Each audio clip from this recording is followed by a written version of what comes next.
তুমি কথা বললে গালি দাও, তুমি মানুষের বিরোধিতা করো। তোমাকে কে আলেম বললো? মানুষ বলতে পারে আল্লাহ তোমাকে বলেনি আলেম, আল্লাহ নবী তোমাকে বলেনি আলেম। আমি 32 বছর থেকে বক্তব্য দিচ্ছি, আমি আপনার নামে কোনোদিন কথা বলিনি। আপনি বের করেন। আর আপনি দিন রাত বলছেন আপনি গালি দিয়েছেন, কিসের আপনি আলেম? কত গালি মানুষে আমাকে বলছে। আমি মোবাইলে রিং হলে অন করতে পারি, নামটা আপনার সেভও করতে পারি না, আমি মোবাইল চালাই না, আমি বড় মোবাইলে কোনো কিছু দেখি না, আমি জানি না। যতটুকু মানুষে বলে আপনার গালি দেওয়ার কথা আমার কানে আছে। কে বলেছে আপনাকে আলেম? আমি বলি না, আল্লাহর নবী বলেননি। আপনি তো একটা মুনাফিক মানুষকে গালি দেন, আলেম ওলামাকে গালি দেন। কয় পয়সা আপনার বিদ্যা আছে? আপনি আলেম ওলামাকে গালি দিবেন কেন? আপনি আহলে হাদিস হন আর হানাফি হন আর যে দলেরই হন কেন, আপনি জাতির সামনে কয়টা হাদিস বলেছেন? আমি জাতির সামনে হাজার হাজার হাদিস বলেছি, হাজার হাজার। 32 বছর থেকে কয়টা হাদিস বলেছেন আপনি? কয়টা কোরআন মাজিদের আয়াত শুনিয়েছেন? মুনাফিকি করে দিন কাটান। এই ছেলে, তোমাদেরকে সাবধান করে দিচ্ছি, মিডিয়া পত্রিক সম্পত্তি নয়। আর মিডিয়াতে বিচার করে নাও তো মনে করেন এটা হাইকোর্ট আর জজ কোর্ট, এর জবাব তোমাকেও দিতে হবে। মিডিয়াতে সবকিছু বিচার করে নিলে তো তুমি, তোমার বিচার তো আমি পড়েই দেখিনি, তুমি কি করলে? তোমার মতো কয়েক কোটি ছেলে যদি পিছনে লেগে যায় তা একটা লুম হিলাতে পারবে এটা আমার ধারণাই নেই। বক্তব্যের এক পর্যায়ে বলেছিলাম অমুসলিম হিন্দুদের টাকা দিয়ে, তবে কথা তিনটা আছে একসাথে, যে অমুসলিমদের টাকা দিয়ে, হিন্দুদের টাকা দিয়ে, পত্তলিকদের টাকা দিয়ে, কবর পূজকদের টাকা দিয়েই তো কাবা ঘর বানানো আছে। কেননা মোহাম্মদ সাল্লাল্লাহু আলাইহি সাল্লামের বাপ দাদারা ছিলেন পত্তলিক, মূর্তি পূজক, মুশরিক। পৃথিবীতে মাত্র 3 শ্রেণীর মানুষ আছে।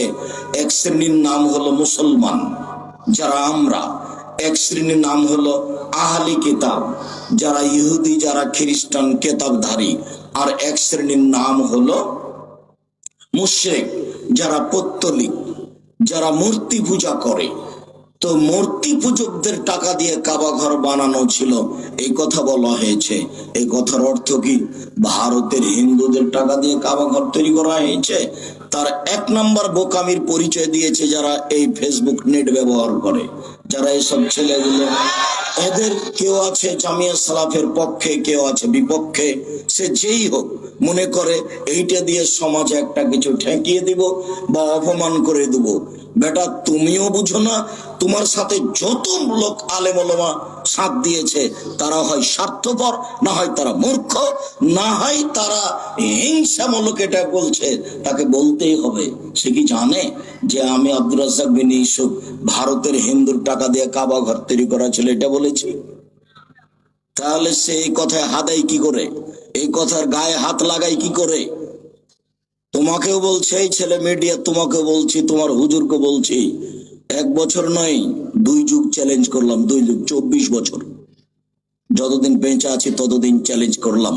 কথা ধরলেই হয় না, হিসাব করে কথা বলতে হয়। বেটা, 32 বছর থেকে বক্তব্য দিই, 34 বছর থেকে শিক্ষকতা করি, বুখারী মুসলিম পড়াই, 26 বছর থেকে ফতোয়া লিখছি, 6 বছর থেকে ফতোয়া বোর্ড নিজে পরিচালনা করি।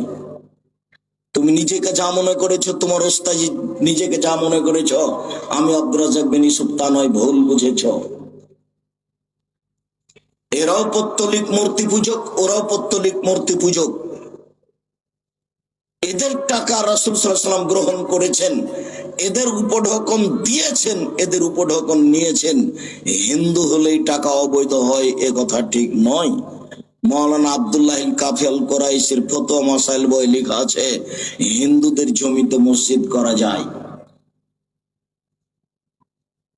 তুমি না বুঝেই এই ফতোয়ায় হাত দিলে তুমি বা কেন, আর তোমার হুজুর যারা সাথ দিল তারাই বা কেন?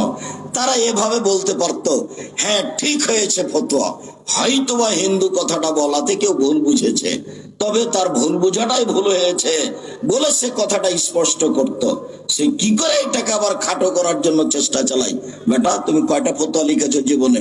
আমি আব্দুর রাজ্জাক বিন ইউসুফ 26 বছর থেকে ফতোয়া লিখছি, 6 বছর থেকে ফতোয়া বোর্ড নিজে পরিচালনা করি। আমি খালি হাতে লিখছি 26 বছর থেকে। 32 বছর থেকে বক্তব্য দিচ্ছি, 32 বছরে কোনোদিনও অপ্রয়োজনীয় বাক্য বলিনি। 32 বছরে কোনোদিন কেসা কাহিনী বলিনি, 32 বছরে কোনোদিন মাঝাব নিয়ে কথা বলিনি, 32 বছরে কোনোদিন দেশ বিরোধী বক্তব্য দিতে যায়নি। কোরআন হাদিসের আলোচনা করি, আজকেও করবো ইনশাআল্লাহ। পৃথিবীবাসী, দেশবাসী, পৃথিবীর বাঙালিকে বলে যাচ্ছি, এই ফতনে যারা হাত ফেলেছে তাদের ভিতরে হিংসা আছে, তাদের ভিতরে মুনাফিকি আছে। ওইসব আলেম ওলামাকে মুনাফিকি নীতি ত্যাগ করে সঠিক পথে আসতে হবে। আর যেটুকু মানুষ বুঝতে ভুল করেছে সেটুকুকে স্পষ্ট করতে হবে, তাহলে সেটা হক হবে। তুমি উল্টা চলে কি করতে পারো? তুমি জামিয়া সালাফের কি করতে পারো? আর আমি আমারই কি করতে পারো? সম্মান তো উপরে আছে। মান সম্মানের মালিক তুমি না উপরওয়ালা। যারা এই ফতনে হাত দিয়েছে সবাইকে আমার চিনা আছে খুব ভালো, রাস্তাঘাটে আমি খুব বুঝতে পারি। তা আমি এসব কথা বলতে চাই না। পিছনে কে কি বলেছে আমার জীবনে কোনোদিন আমি তাকে তাকিয়ে দেখিনি। বহু ছেলে চাপ দিয়েছে, মিডিয়াওয়ালারা, মোবাইলওয়ালারা, যে আপনাকে এত কিছু বলছে, আপনি একটু বলেন না কেন?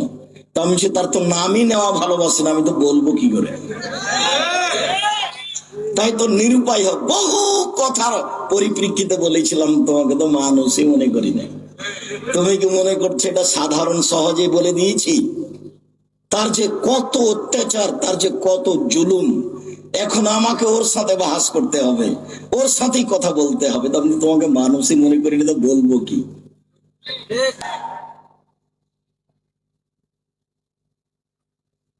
খুব দৃঢ়তার সাথে কাজ করি, খুব দৃঢ়তার সাথে, খুব দৃঢ়তার সাথে। আল্লাহর উপরে আমার অগাধ বিশ্বাস, আলহামদুলিল্লাহ।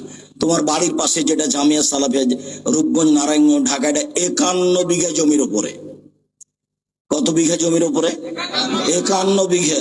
পুরো ভারত, বাংলাদেশ, পাকিস্তান চ্যালেঞ্জ করলাম, কোথায় বড় প্রতিষ্ঠান আছে 51 বিঘা জমির উপরে? আপনার এই প্রতিষ্ঠানে যেটা মসজিদ আজ থেকে আরম্ভ হয়েছে, সেটা 200 শতক জমির উপরে মসজিদ হবে, যার একতলাতে 10,000 মুসল্লি একসাথে সালাত আদায় করতে পারবে ইনশাআল্লাহ। আর আপনার জামিয়া সালাফিয়া ডাঙ্গিপাড়া 26 বিঘা জমির উপরে, শুধু খালি পুরুষ শাখা, সেখানে একটা মসজিদের 4 তলার কাজ চলছে, যার একতলায় 3,000 মানুষ সালাত আদায় করতে পারবে 90% জমির উপরে। রাজশাহীতে একটা একাডেমিক ভবন, ক্লাসরুম তৈরি হয়েছে, যেখানে 3,000 ছাত্র একসাথে ক্লাস করতে পারবে। 3,000 ছাত্র একসাথে ক্লাস করতে পারবে। আপনি নয় এখানে বসবাস করছেন, নরসিং দিদি 5টা টাকা দেওয়ার প্রয়োজন মনে করেছেন কিনা? আপনি এরকম মনে করলেই কি আর না করলেই কি, আপনি টাকা দিলেই কি আর না দিলেই কি, জামিয়া সালাফের চলবেই চলবে ইনশাআল্লাহ। কিভাবে তৈরি হয় আমি তো নিজেই বুঝি না। 250 জন শিক্ষক শিক্ষিকা কর্মচারী, বেতন লাগে প্রায় 30 লক্ষ। কত লক্ষ বেতন লাগে? 30 লক্ষ। কিভাবে চলে সেটা আমি নিজেই বুঝি না। অতএব এই ছেলে বসো। মুশরিক মূর্তি পূজকদের হাদিয়া গ্রহণের অধ্যায়। রাসূল সাল্লাল্লাহু আলাইহি সাল্লাম নিজেও অমুসলিম মূর্তি পূজকদের হাদিয়া গ্রহণ করেছেন। বুখারী মুসলিম। রাসূল সাল্লাল্লাহু আলাইহি সাল্লাম নিজে একজন মূর্তি পূজক মুশরিক মহিলার মশক থেকে পানি নিয়ে পানি পান করেছেন। একাধিক বুখারী মুসলিমের সহিহ হাদিস দ্বারা বোঝা যায় যে রাসূল সাল্লাল্লাহু